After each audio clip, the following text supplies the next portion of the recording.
31절부터 42절까지 말씀 보겠습니다.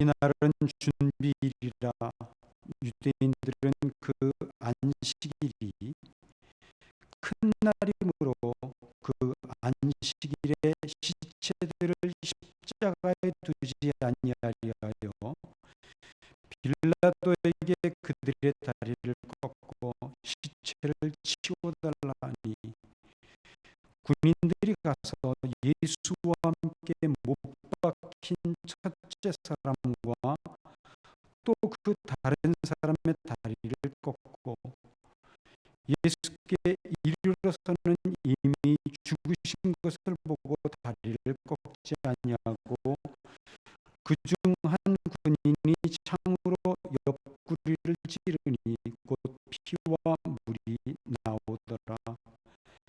이를 본 자가 증언하였으니 그 증언이 참이라.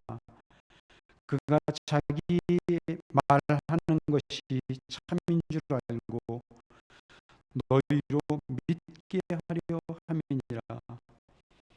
이 일이 일어난 것은 그 뼈가 하나도 꺾이지 아니하리라 한 성경을 응하게 하려 함이라.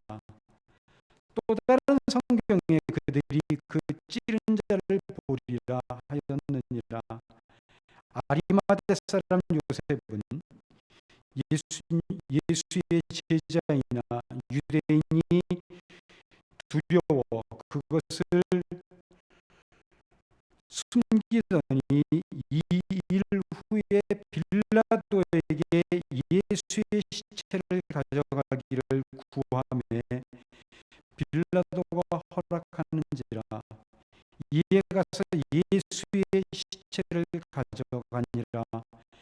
일찍이 예수께 밤에 찾아왔던 니고데모도 몰약과 침향 섞은 것을 100리터쯤 가지고 온지라. 이에 예수의 시체를 가져다가 유대인의 장례 법대로 그 향품과 함께 세마포로 쌌더라. 예수께서 십자가에 못 박히신 곳에 동산이 있고 동산 안에 아직 사람을 장사한 일이 없는 새 무덤이 있는지라. 이 날은 유대인의 준비일이요 또 무덤이 가까운 거로 예수를 거기 두니라. 아멘.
우리 하나님 앞에 한번 기도하겠습니다.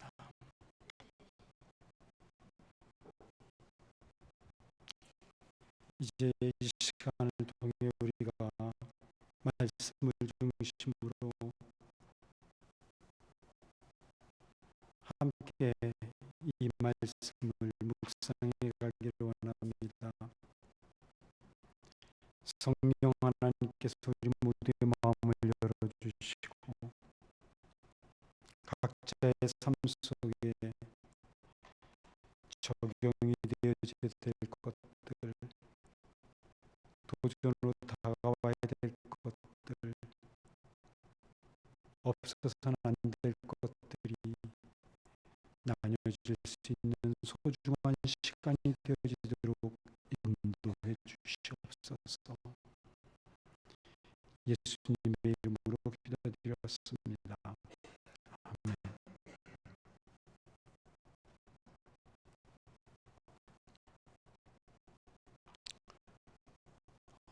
제가 군 생활을 할 때 만났던 잊을 수 없는 장교 부부가 한 분 계십니다.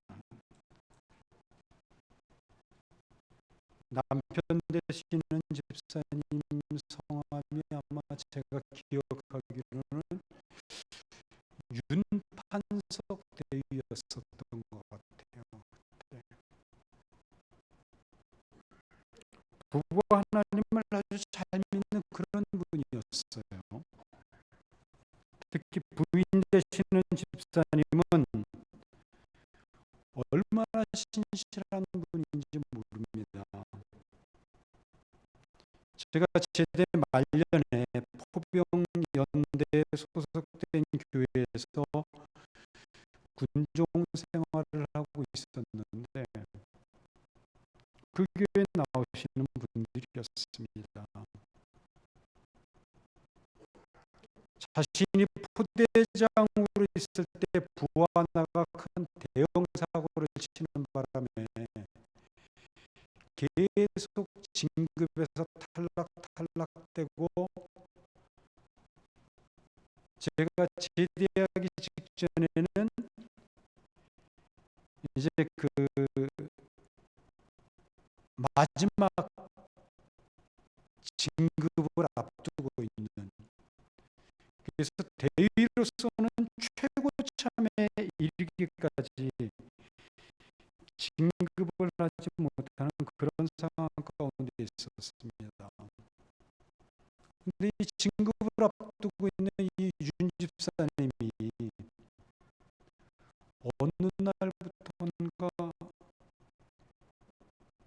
신앙생활을 조금씩 등한시하는 모습을 보이기 시작했어요.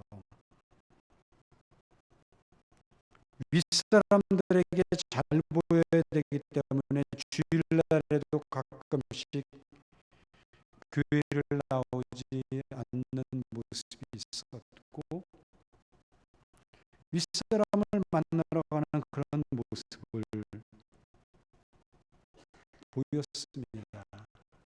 그리고 가끔은 윗사람들하고 술도 마시면서 그렇게 늦게 집에 귀가하는 그런 시간도 있었다 그래요. 그래서 부인 되시는 집사님이 굉장히 속상해 하시던 모습이 지금도 기억이 납니다. 그리고 얼마 후에 저는 제대를 했고 몇 달 뒤에 그것을 다시 방문할 기회가 저한테 주어졌어요. 그래서 그 제가 근무했던 부대 근방으로 가면서 일부러 이 집사님이 어떻게 지내시는가 궁금해서 집을 잠깐 들린 적이 있습니다. 그때 부인 집사님이 들려주시던 이야기는 결국 윤 집사님 진급에서 탈락을 했습니다. 워낙 그 포대장으로 있던 시절에 사고가 너무 큰 사고여서 진급이 도저히 안 된다는 거였어요. 그런데 그렇게 진급해서 탈락이 됐지만 남편 되시는 집사님이 완전히 180도로 달라졌다는 거예요. 얼마나 하나님 앞에 열심히 신앙생활을 하는지 모르는데요. 그렇게 잔소리를 내도 끊지 못하던 담배도 끊어버리고 술도 끊고 교회에 열심히 나와 봉사한다는 것입니다. 이 윤판석 그 집사님은 혹시 진급을 할 수 있을까 싶어서 교회도 제대로 나오지 못하고 윗사람들을 쫓아다녔지만 진급에서 탈락되어진 이상 내가 더 이상 윗사람 눈치 볼 게 뭐가 있냐.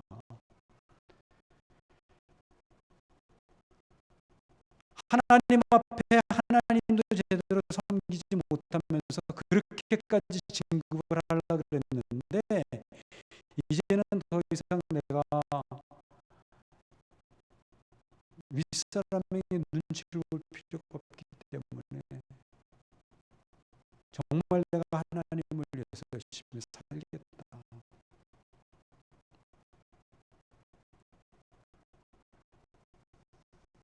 그렇게 결심을 했다는 거예요. 그리고 얼마나 열심히 신앙생활을 하는지 모른다고 너무너무 좋아하는 모습을 보았습니다. 대부분의 신앙생활을 하는 사람들이라면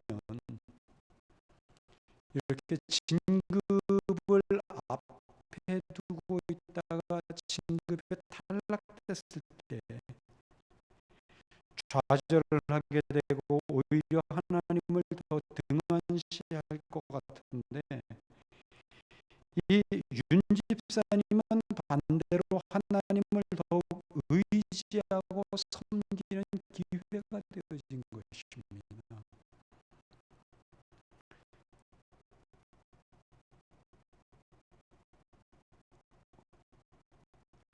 이분들에 대한 내용이 오랜 기억 속에 묻혀 있다가 오늘 여러분들 앞에 설교를 준비하는 과정 속에서 갑자기 생각이 나더라고요. 그래서 여러분들 앞에 잠시 들려드리게 됐습니다. 왜냐하면 오늘 본문에도 이 윤집사님과 같은 모습을 보이는 두 명의 성도들이 등장하기 때문입니다. 그들의 이름은 아리마대 요셉이었고 니고데모였습니다. 성경은 아리마대 요셉이 부자였고 산헤드린 공회원이었으며 예수님의 제자였고 다른 산헤드린 공회원들이 예수님을 죽이는데 찬성했지만 아리마대 요셉은 반대표를 던지는 선과 악을 구별할 줄 아는 의로운 사람이었다는 사실을 밝히고 있습니다. 본문을 보면 예수님은 마침내 십자가에서 운명을 하시게 됩니다. 누구든지 살아있을 때 힘이 있는 것이지 죽음을 맞게 되면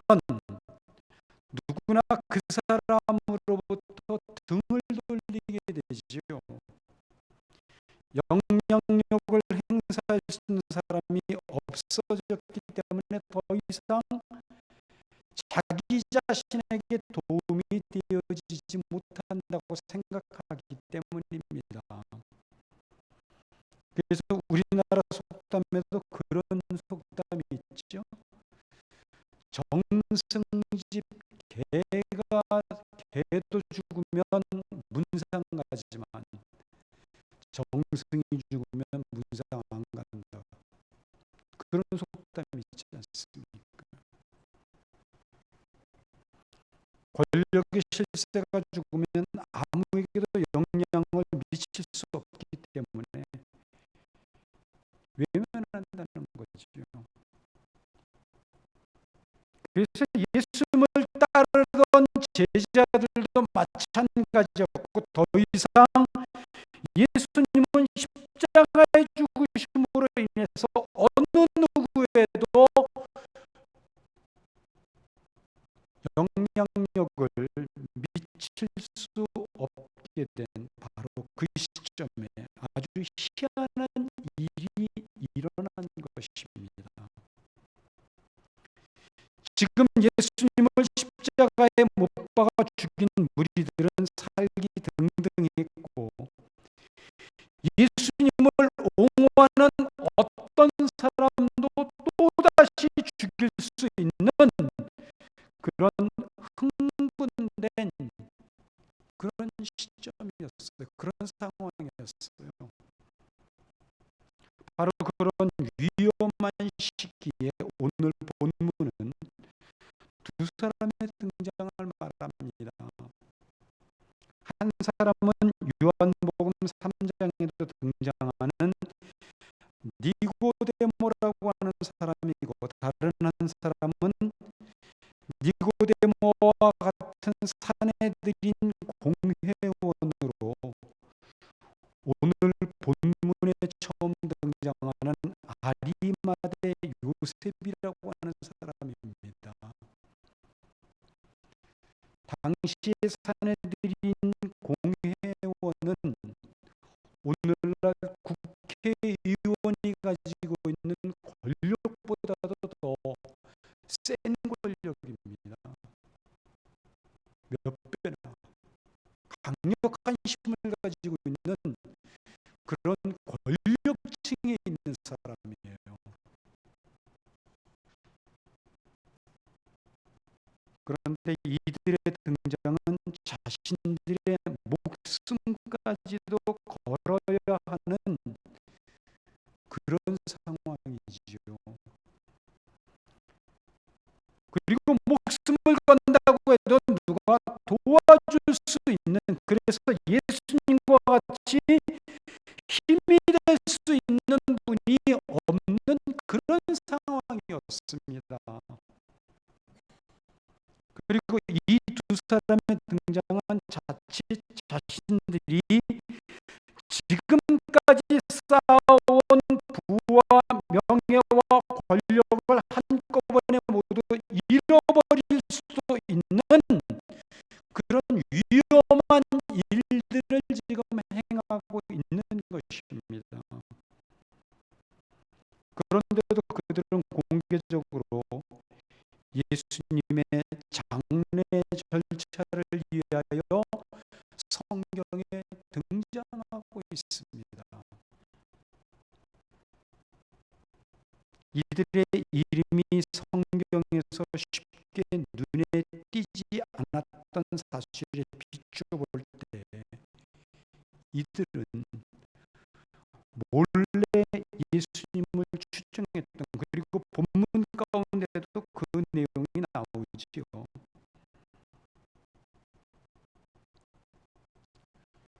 예수님을 몰래 섬겼던 예수님의 제자라고.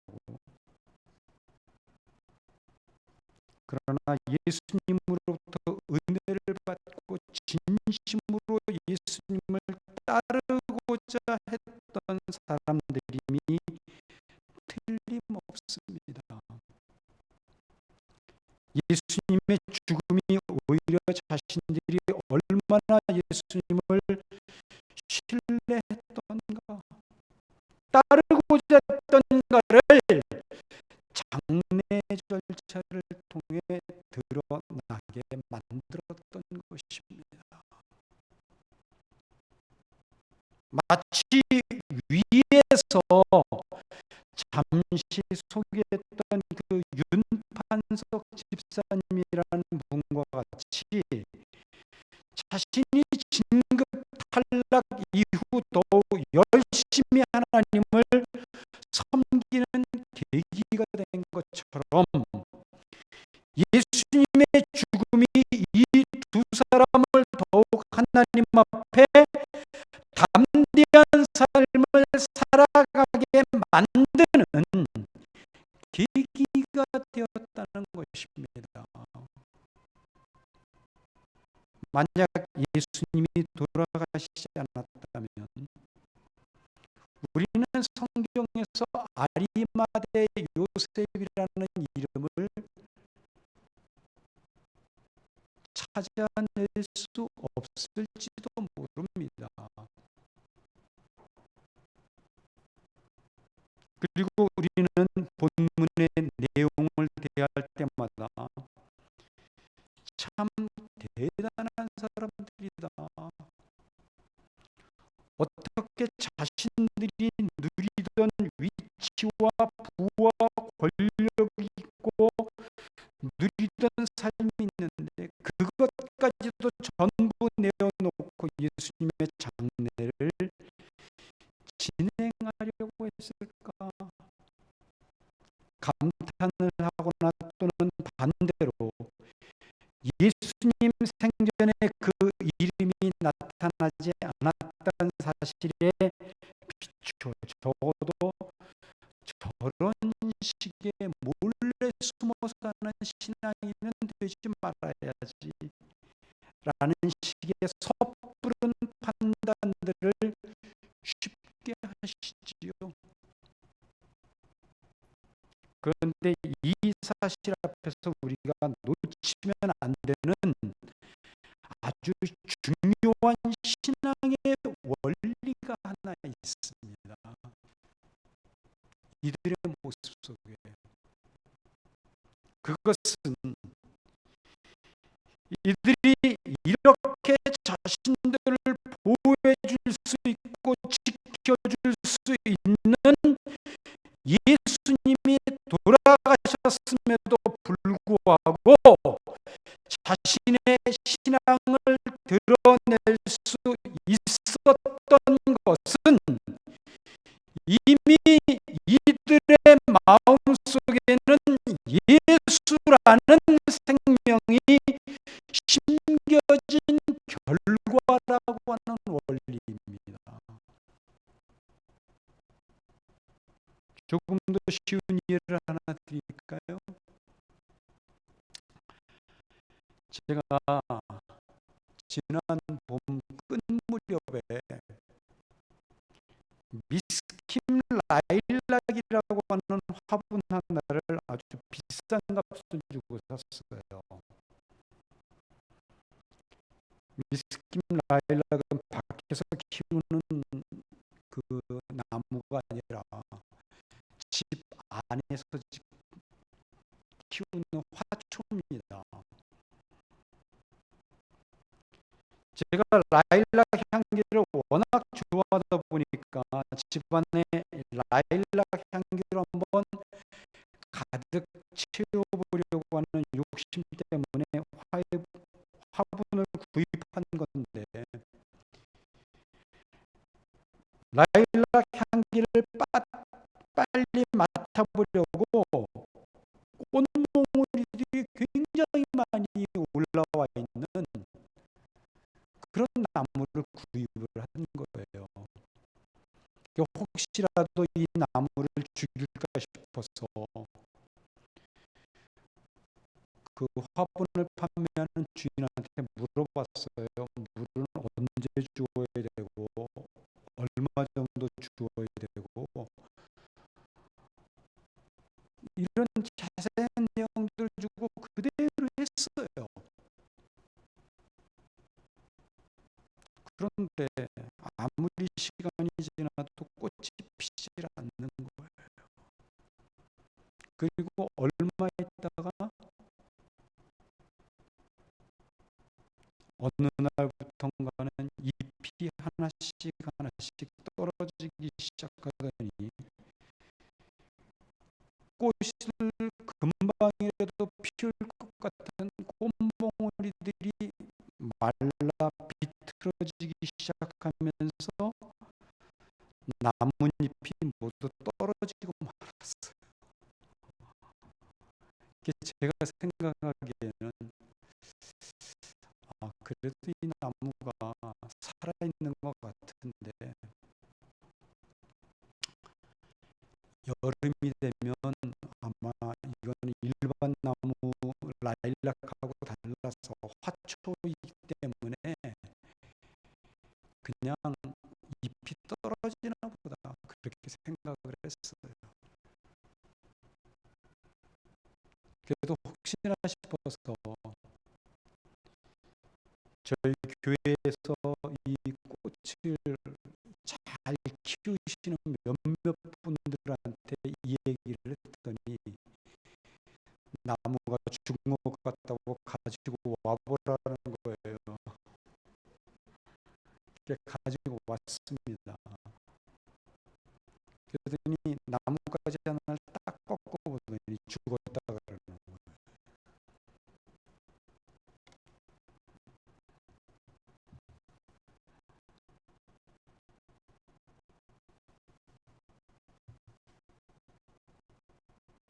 나무가 살아있으면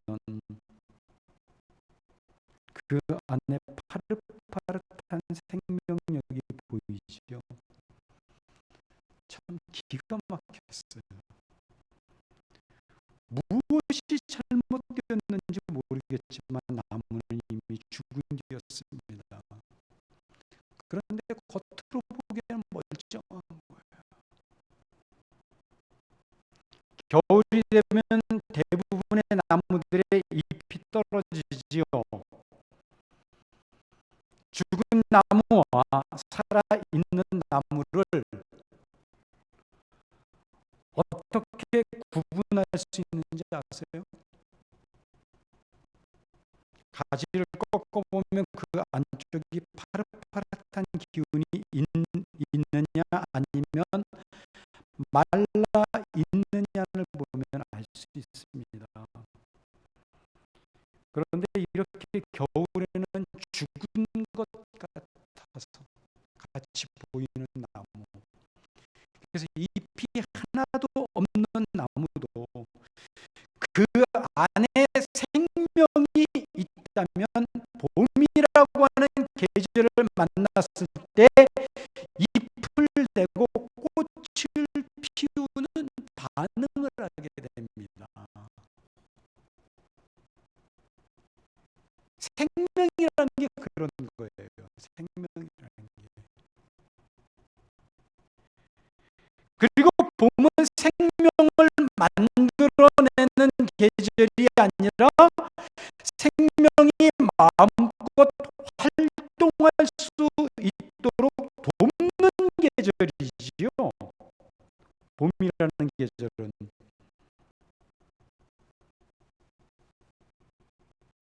그러나 이렇게 만물이 소생하는 봄이라는 계절이지만 죽은 나무를 살게 하지는 못합니다.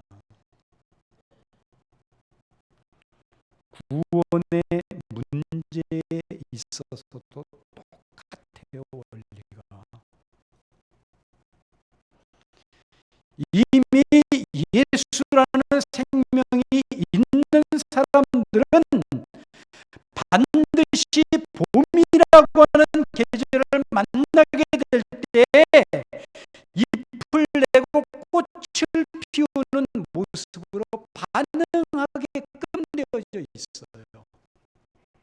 그 생명 때문에.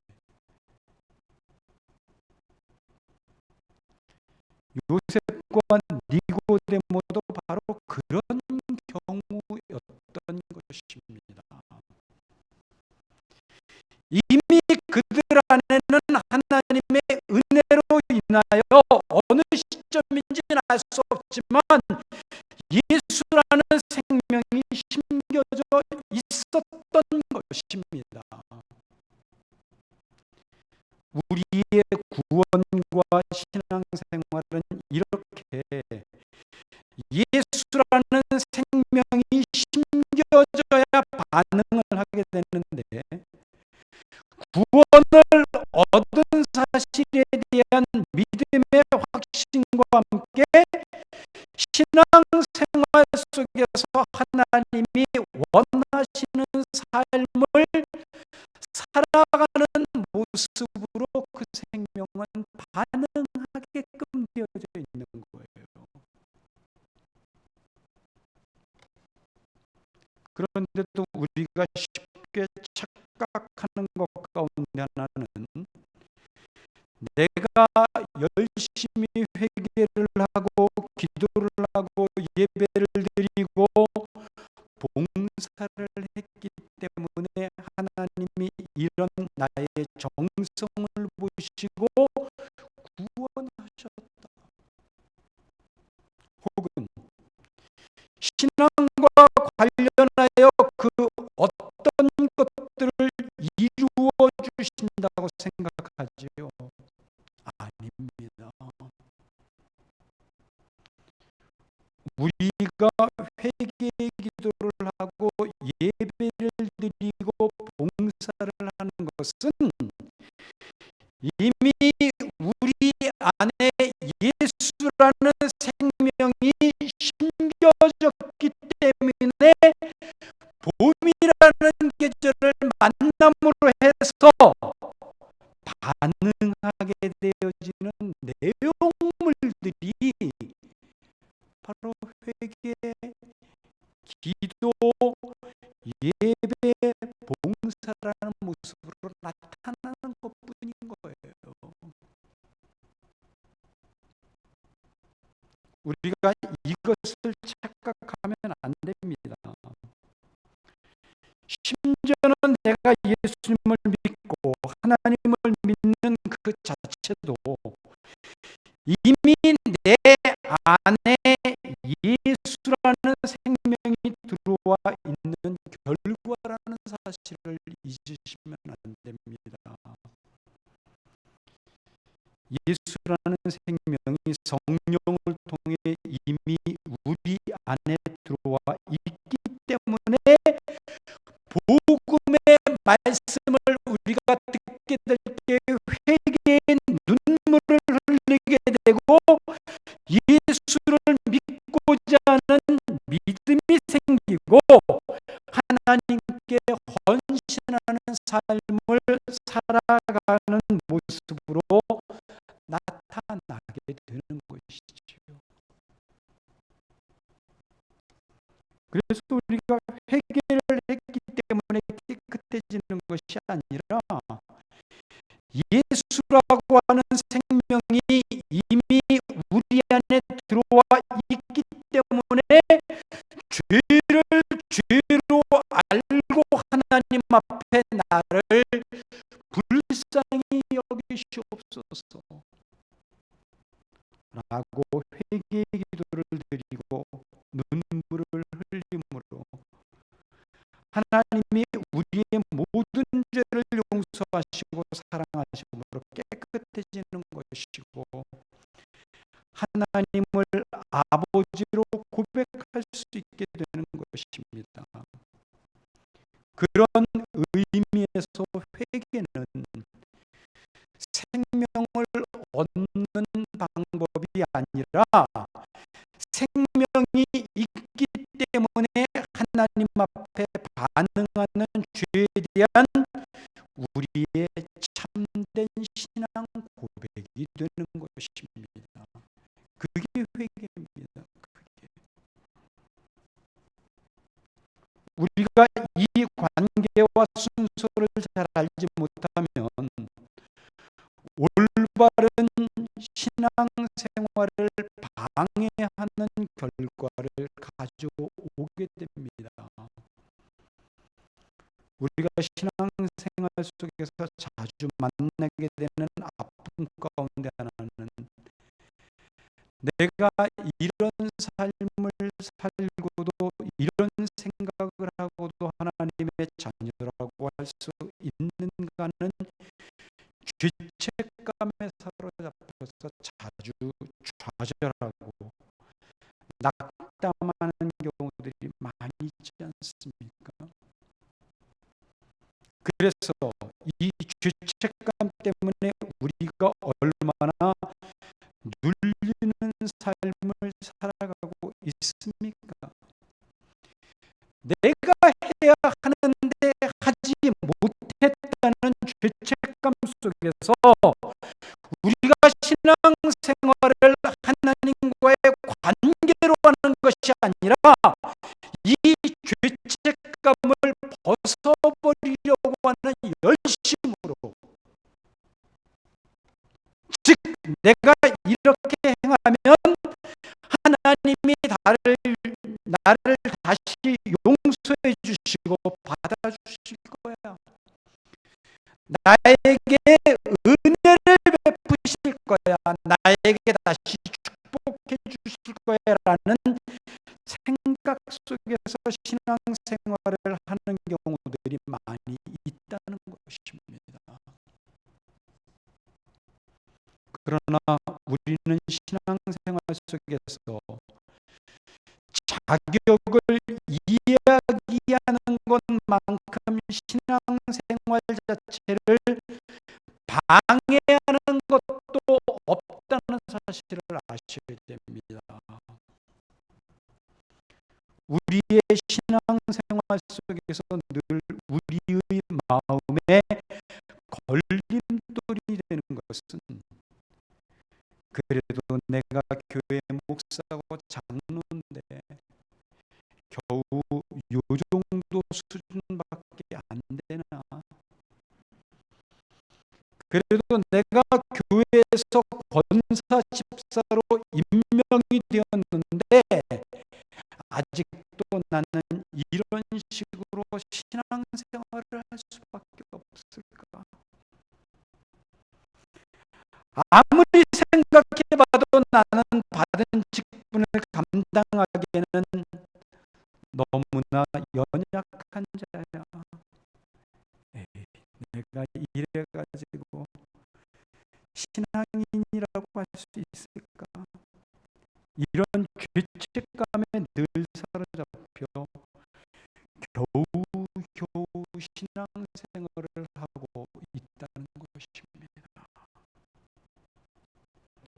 우리가 일주일에 한 번 교회에 와서 하나님 앞에 머리 숙일 때마다 하는 기도의 내용이 어떤 것이에요? 가장 많이 하는 기도 내용 이런 거 아닙니까? 지난 한 주간의 삶 속에서 하나님의 뜻대로 살지 못하고 내 마음대로 살다가 왔습니다. 하나님 용서해 주세요. 내가 다시 세상에 나가서 이길 힘 주세요. 그 기도 아니에요? 우리에게는요, 우리 기도 속에는 하나님으로부터 출발이 되어졌고 하나님이 나를 낳으셨다는 고백이 없어요. 그러니까 자꾸 내가 하나님 앞에서 어떤 자격을 갖춰서 자랑스럽게 나아가려고 하는 모습밖에 없는 것입니다. 어떤 점에서 우리는 신앙의 출발점부터 뒤틀려 있다고 할 수 있습니다. 우리의 신앙의 출발점은 어떤 조건이 아니라 하나님이 예수님의 십자가로 나를 낳으셨다는 것입니다. 나에게 일방적으로 생명을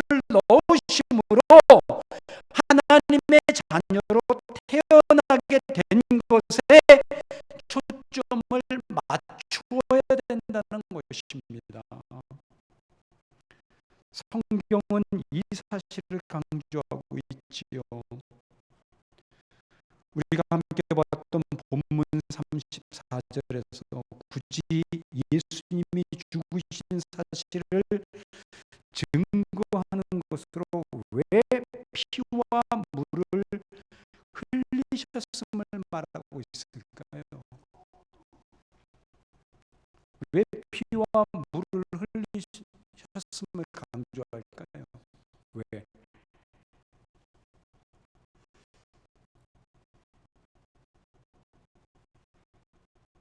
예수님이 생명을 주시기 위해 우리에게 오실 때 예수님은 우리의 어떤 조건도 보시지 않고 그래서 시험지 들고 오셔서 시험을 보게 하신 다음에 70점 이상의 점수를 맞은 사람만 구원하신 것이 아니라 예수님 자신이 죽음으로 우리에게 생명을 주셨음을 강조하기 위한 것이 피와 물이에요.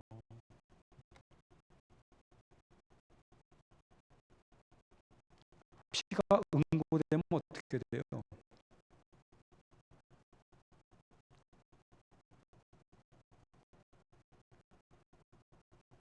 혈청과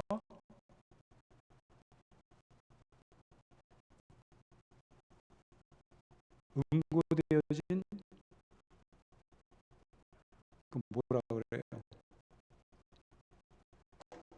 혈청하고 이게 분리가 되어진 뭐라 그래요?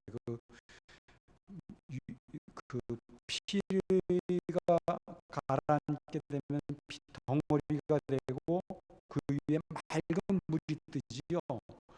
그 혈청이라고 그러잖아요. 그 밑에 덩어리 이렇게 구분이 됩니다. 나뉘어지게 돼요. 죽으면 시간이 오래되면. 그래서 사람을 찌르면 핏덩어리가 먼저 쏟아져 나오고 물이 나오든지 물이 먼저 나오고 핏덩어리가 나오든지 둘 중에 하나인 거예요. 그래서 피와 물이 강조가 되어지고 있는 죽었다는 사실을 강조하기 위해서.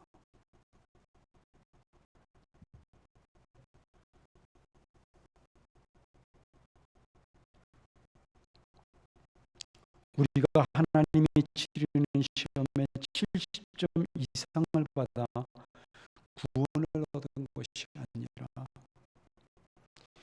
예수님이 죽으심으로 우리가 생명을 얻고 살아난 것입니다. 그래서 우리는 예수님을 창으로 찌른 것과 같은 삶과 생각밖에 하지 못하는 그런 자들이었지만 예수님은 물과 피를 쏟으심으로 그 자신의 생명을 죽음의 희생물로 내어놓음으로써 우리에게 생명을 심으셨고 하나님의 자녀가 되게 하셨다는 것을 강조하기 위해 이 피와 물을 쏟으신 내용을 성경은 굳이 기록을 했던 것입니다. 여기서 가장 중요한 것은 하나님이 우리에게 무조건적으로 찾아오셨다는 것입니다.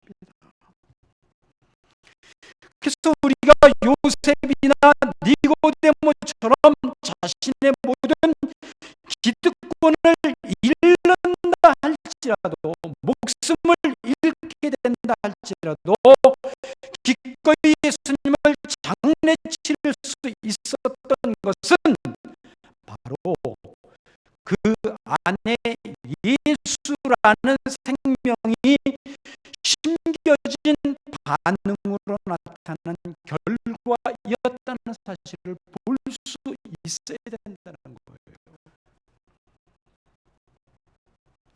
이것이 바로 생명이 심겨진 사람들의 삶의 모습이고 하나님의 자녀로서의 관계가 시작된 사람들의 삶의 모습인 것입니다. 이것은 생명이 심겨진 모습에 대한 자연스러운 반응입니다.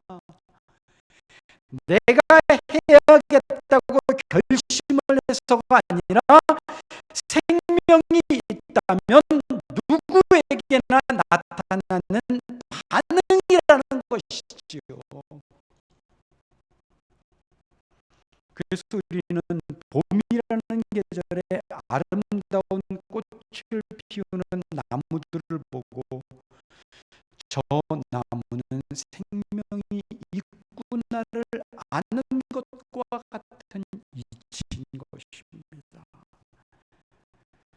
그런데 우리는 이 생명에서 시작된 결과물로서의 신앙생활을 하지 못하기 때문에 요셉과 니고데모가 자신의 목숨까지라도 걸고 장례를 치렀어라는 사실에만 민감하게 반응하게 되고, 그런 상황이 오면 나도 그렇게 할 수 있을까? 아마 나는 힘들 거야. 이런 결론으로 나가게 되는 거예요. 내가 아닙니다. 내가 할 수 있는 게 아니에요.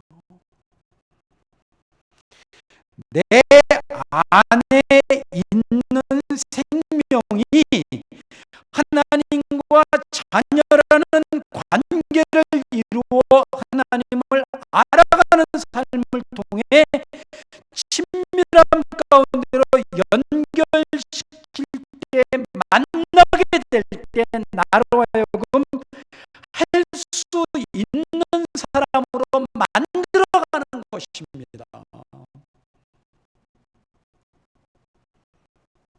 나로 하여금 주변 상황이나 조건이나 환경에 대한 눈치를 보지 않고 하나님이 기뻐하시는 일을 그냥 기쁨과 즐거움으로 행하게끔 한다는 것입니다. 이런 원리 속에서 우리가 신앙생활을 정리하지 못하면 나는 했는데 너는 왜 못해? 라는 정죄의식으로 나아가게 되는 것이고, 자신이 행한 모든 일이 자신의 의가 되어서 다른 성도와 비교하는 비교의식의 도구가 되어질 뿐만 아니라 자신이 그런 삶을 해내지 못하면 자꾸 죄책감 속에 사로잡혀 주눅이 드는 신앙생활을 해가게 되는 것입니다.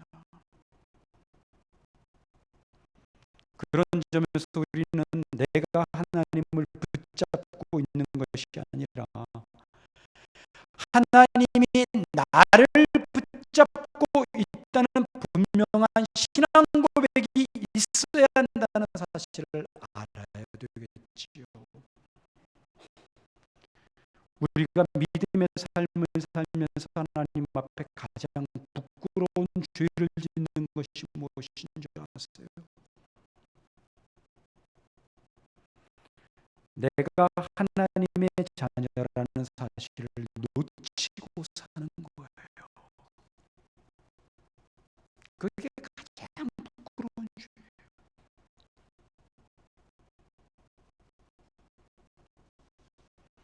그래서 우리가 자꾸 하나님 앞에 무엇인가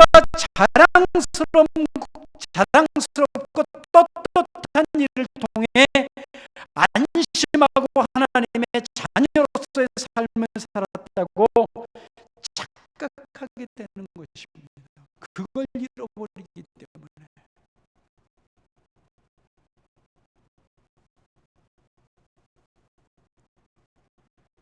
우리가 하나님의 자녀라는 사실을 놓치게 되면 무엇인가를 행함으로 하나님 앞에 나아가려고 하는 잘못을 범하게 됩니다.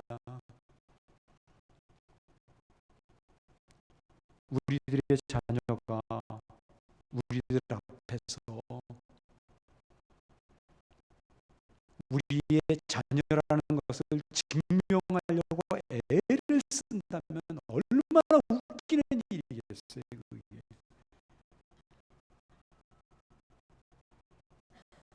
이는 마치 집안 형편이 어려워지니까 하던 공부 때려치고 편의점 가서 알바하고 롯데리아 같은 데 가서 알바하고 지하철 가서 컴 팔고 구두 닦아서 부모님 앞에 돈을 내미는 것과 똑같은 것 아닙니까? 그렇잖아요. 여러분들 같으면 자녀들이 이렇게 사는 거 원하시겠어요? 아니지요. 이렇게 행하는 것은 오히려 부모의 속을 더 썩게 만드는 것이고 더욱 아프게 만드는 것입니다.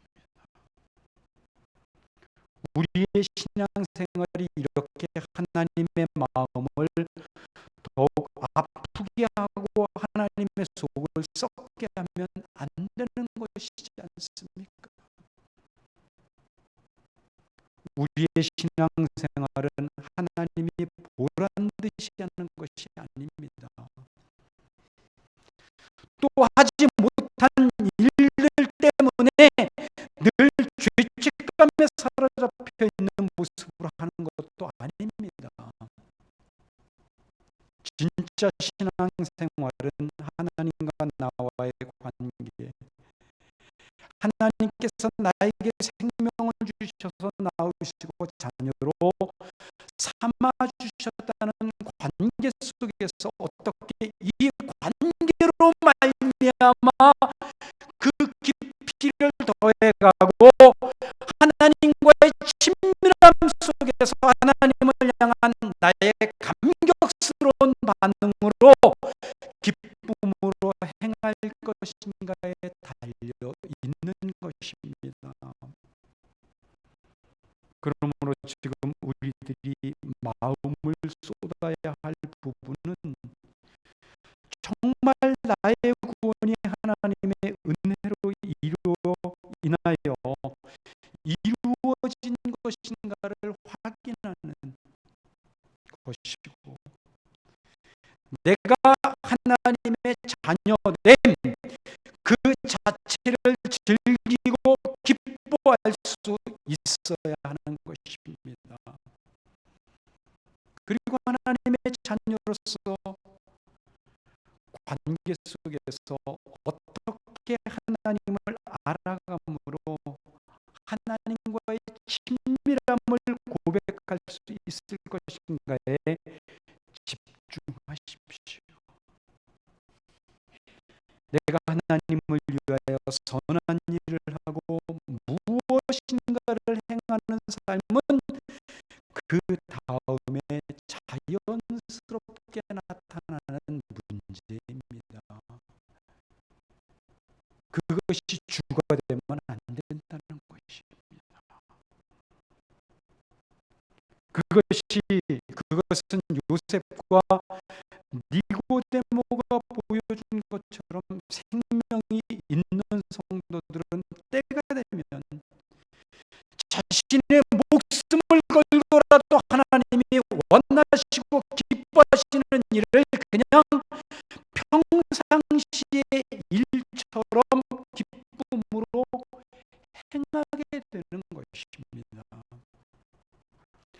내가 의식하지 않아도 내 안에 있는 법이 성령님께서 나를 내가 감당할 수 있는 하나님 일 가운데로 인도해 가시는 것입니다. 내가 하려고 해서 하는 것이 아니라 내 안에 계신 생명이 성령께서 나를 하고 싶어서 기쁨으로 행하는 사람으로 만들어 가시게 된다는 것이지요.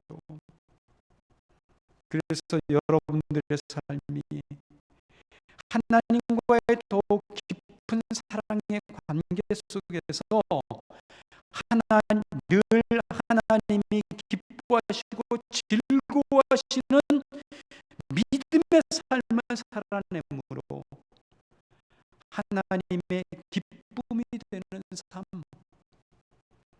아리마대 요셉과 니고데모와 같은 삶뿐만이 아니라 그보다 더한 믿음의 삶도 살아가실 수 있는 아주 귀한 성도님들이 되시기를 진심으로 소망합니다. 기도하겠습니다.